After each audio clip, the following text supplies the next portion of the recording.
Great game in Baltimore on Sunday for the Packers. Allowed them to move into the driver's seat in the NFC. They are now the 1 seed. Hey, folks, it's January 30 this year, later than ever for the NFC Championship game. You don't want to go to Lambeau Field.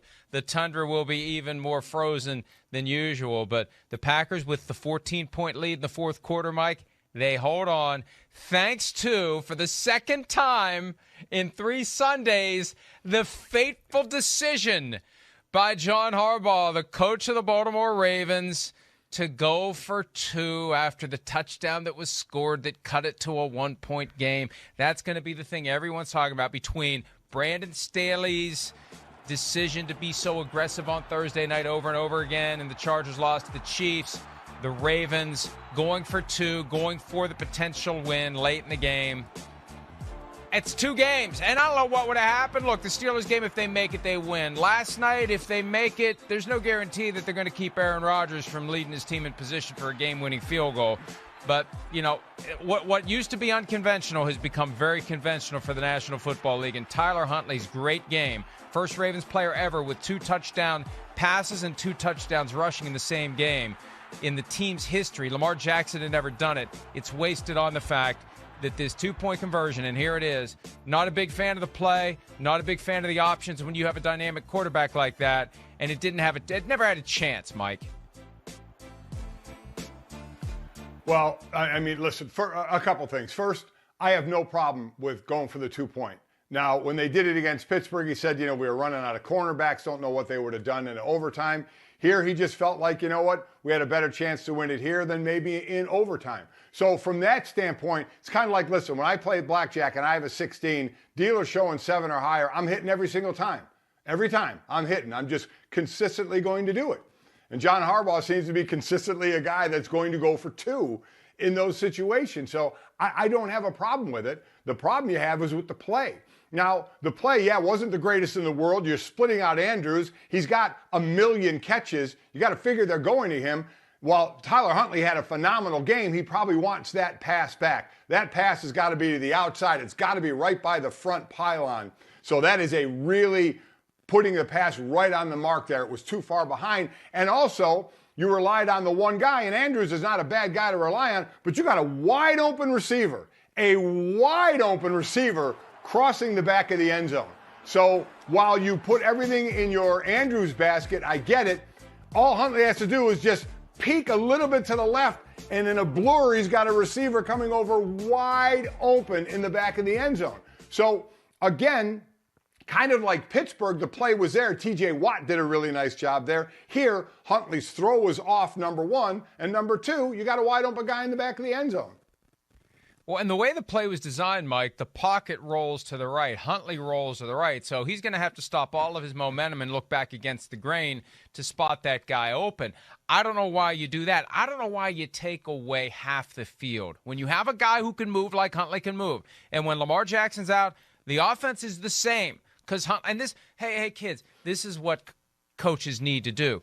You need to have your backup quarterback play a similar style of football as your starter. When you have a dramatic change from your starter to your backup, you need 2 playbooks. This way, they can run the same offense. They put the guy in who's got this similar skill set. Why are you taking away half the field? Why are you stripping his legs from the equation? I like the idea of keeping the ball in his hands, but I don't like the idea of cutting the field in half and pushing him. Just watch the whole flow of the play. He's not going to see that guy wide open because they're rushing him over that way. They telegraphed what they were going to do. I hated the play. And, Mike, that gets back to a broader point that I have when it comes to this question of going for 2 or going for it on 4th down and not kicking a field goal. Because the kick attempt, it's very mechanical. We know what it is. And there's a certain percentage that are made, there's a certain percentage that are missed. And with the Ravens, the percentage is higher because you have one of the best kickers in the history of the game.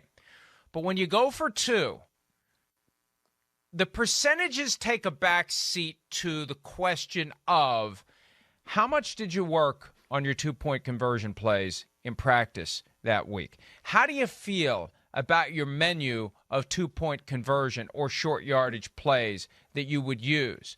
Where are you going to go? What's your first choice? What's your second choice? What's your third choice? What do you think? What does your scouting tell you about their ability to stop that play? Where are the weaknesses in your short yardage offense? Where are the weaknesses in their short yardage defense? Where are the strengths? It's a much more complicated analysis. So ultimately, when it's done and it fails, well, I understand the mindset, and I want to talk about the psychology of that in a second. But, Mike, what people lose sight of is the notion that it's so much more complicated than just flipping a coin or rolling dice when you're talking about going for two. There is that interconnection between what kind of prep you've put in, what kind of prep they've put in, and how your selected play is going to match up with their selected defense. Well, listen, I got to give John Harbaugh the benefit of the doubt. He goes for two a number of times, so I got to believe that they work on that play an awful lot. And Huntley was getting reps during the week because Lamar Jackson was still hurt, so it's not like he's coming in cold off the bench. So you may not like the play. I get what you're saying. Listen, anytime you're rolling out, you're cutting out half the field. And when you're at the 2-3 yard line, the field is shrunk. So if you get any extra defenders over there, you're basically screwed because the whole idea of the rollout is to get a quick pass or you have the option to run. He had no option to run because the defense did a great job. But I have no problem giving John Harbaugh the benefit of the doubt that he can come up with a play. Listen, they came up with a play. Give Green Bay credit. They defensed the play well. I think a better throw would have at least given them a chance. Now, maybe that has something to do with Huntley being a backup, though. He had an incredible game. I still think maybe we're going to disagree a little bit. I don't think he would have had to completely stop to hit the receiver coming across the back of the end zone. He was flying across the back of the end zone. I think he could have kept running, just thrown back across his body a little bit and had it. But the issue was he didn't even look that way. This was for Andrews the entire way. It was a quick roll. It was a quick pass. They were going to live and die with it. They were going to live and die with the guy who had the most catches during the game, that had hurt Green Bay the most during the game, and that's what they were going to do. So they lived with it, and Green Bay did a good job. But I really don't have an issue with Harbaugh and his preparation for two-point plays.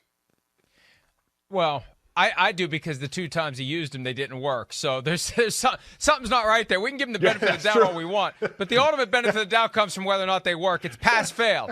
It's pass-fail, and he's got 2 Fs on his report card. True. You know, but here's the other side of it, Mike, true. and we talked about this a little bit last night on the set of Football Night in America in the Applebee's digital segment that we do.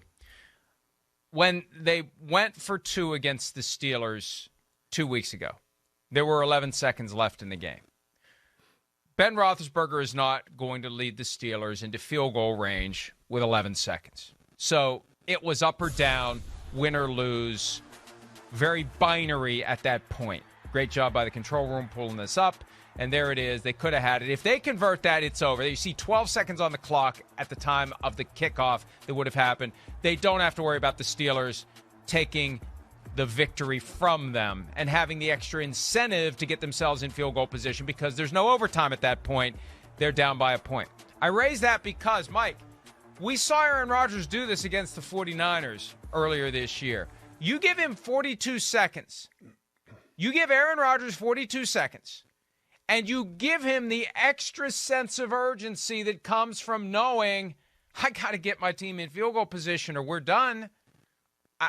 If it's overtime, you got a little bit of you're less likely to take a chance. You're less likely to go for it on fourth down if a fourth down would roll around in those 42 seconds that are left. If you have 3 straight incompletions, you're going to punt it. You're not going to go for it on fourth down and then give the Ravens a chance to kick a field goal and walk off as the winners. There's a different mindset if it's 31-31 versus 32-31 in the final 42 seconds, and you're dealing with Aaron Rodgers. That, to me, got lost in the sauce in all of this. That, to me, I think that's enough to say, I'll just take the one here. Because my euphoria of successfully getting 2 points may be short-lived. Yeah, listen, we're going to disagree on this one because, remember, they were down, 31-14, 31-17, and they came back to tie it. So they were rolling at that point. So, again, I don't have a problem with them trying. I keep reverting back to blackjack. If I hit on 16 and the dealer's got an 8 showing and I bust, I'm going to do it the next time again. I'm going to consistently do it. And I know it's a little different, me losing, $1 at the blackjack table and now twice, the Baltimore Ravens losing a game. Because you're right. The ultimate test is, did it work or not? And 2 times it has not worked. But again, I guess I just believe John Harbaugh is taking everything into consideration. I don't think he's flying by the seat of his pants and saying, oh, God, what do we do here? Oh, let's just try and go for 2. I do believe he understands that it's Aaron Rodgers that they're giving the ball back to and who they're going into overtime with and what the situation is in the game. I just think at that point they made a comeback all the way to possibly tie it if they kicked it. They were hot right now, so they just kept it going. And it didn't work. And ultimately, you are correct. That's what you're judged on. You tried it, and it didn't work, so now that's a mark that goes against you. By the way, in week 3 for the Packers, they got the ball back down 1 point with 37 seconds to play. So they actually had 5 seconds less than they would have had against the Ravens. And look, I agree with you. The Ravens were hot. They had managed to scratch and claw their way back into it. After the game, John Harbaugh addressed his decision to go for 2. Let's have a quick listen. Yeah, I'm just going to try to get the win right there. In overtime, I think our chances of winning right there were a little bit higher than in overtime, maybe, if you calculate it out. But felt good about it, thought we had a good play. And, again, they made a really good play. I got to give that safety a lot of credit for getting out there and tipping that ball. Hey, Mike, I got one other point I want to make about it. And then I have another observation that I want to bounce off of you. So I got 2 more things I want to cover on this game. 1, this goes back to what Mike Tomlin said, the Steelers coach, after the game 2 weeks ago when the Steelers stopped them on not on fourth down, but when they were going for 2. Tomlin said that the Ravens are predictable in these situations. Now, even though the analytics a couple of weeks ago were close on whether or not to go for 2 or go for 1, from the Steelers' perspective, I think the better thing to say is the Ravens are predictable in their willingness to be aggressive in those situations. You know they're going to go for 2. This gets back to what we talked about a few minutes ago. How much extra time and effort and prep and planning and midnight oil burning did the Packers put in to their 2-point defense, to their short yardage goal line defense, because they know that it may come down to this. Game may come down to this. We know how the Ravens are. We know we got to be ready because we know how they are. Game's close late. They're going to go for 2 instead of going for 1. We got to be ready. So now that it didn't stop a guy from being wide ass open across the middle of the field, as you said. But I wonder how much, and this is where I've been making this point. I think the best thing a coach can be on all things is unpredictable, because the more you show your hand, the more guidance you give the other team to prepare for who you are and what you are. And unless Joe Barry and the Packers were going to tell, and they're not going to tell us, they're not going to be candid about it. They don't want to take us behind the curtain. I just wonder how much extra planning and prep went into being ready for that moment last night, if that moment came, because that moment did indeed arrive.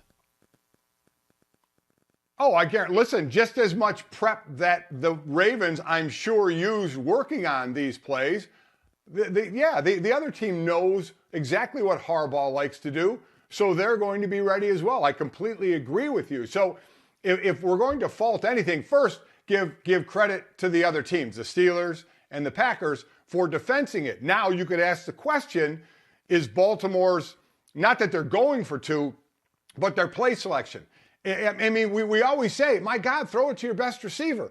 Well, Mark Andrews is their best receiver. Now, in the Pittsburgh game, he's going out in the flat. And in this game, he's lined up wide. So you have to understand, when John Harbaugh said, give the safety credit for coming over there, well, hell, I mean, I think everybody in the world knew you were going to throw it there, and I still think in more of an outside throw, they may have had a chance. But yeah, they're going to understand where Mark Andrews is, who they want to throw to. So if we want to sit there and really break this down, maybe there's one side of it that says you throw it to your best player. He's the guy that helped get you there. You throw it to him. And again, maybe a better throw would have helped. If it's more outside, maybe the safety isn't able to tip it. But maybe it's also look for someone different. But then you know what happens, Mike? If they look for someone different and it's incomplete, it's like, why the hell aren't you throwing it to Andrews? He's got a million catches, throw it to the guy. So when it doesn't work, you almost can't win in how you're going to do it. But yeah, there is no doubt anybody playing the Baltimore Ravens is going to look at their two-point conversion plays and understand that they're probably going to see a two-point play or two in a game. So they absolutely are going to be working on it. And from the Ravens' perspective, if they know that the safety is going to crash down, all the more reason for Tyler Huntley to be ready to make that read back to the middle of the field. And you know what? Maybe Harbaugh didn't want to throw his guy under the bus. Maybe Huntley just blew that. Maybe Huntley was supposed to look back, watch the safety. The safety goes to Andrews. You go back the other way and find somebody in that vacated zone. If the safety doesn't crash down on Andrews, you throw it to Andrews. There's a chance Huntley just screwed that up, and that John Harbaugh is not going to come out and say that publicly when the guy had such a great game, stepping in yet again for Lamar Jackson. One last point about this. I know we got to get on to the other games, but there's so many layers and levels to this that fascinate me. When the Ravens are down 14 points and they score their first touchdown, they go for one.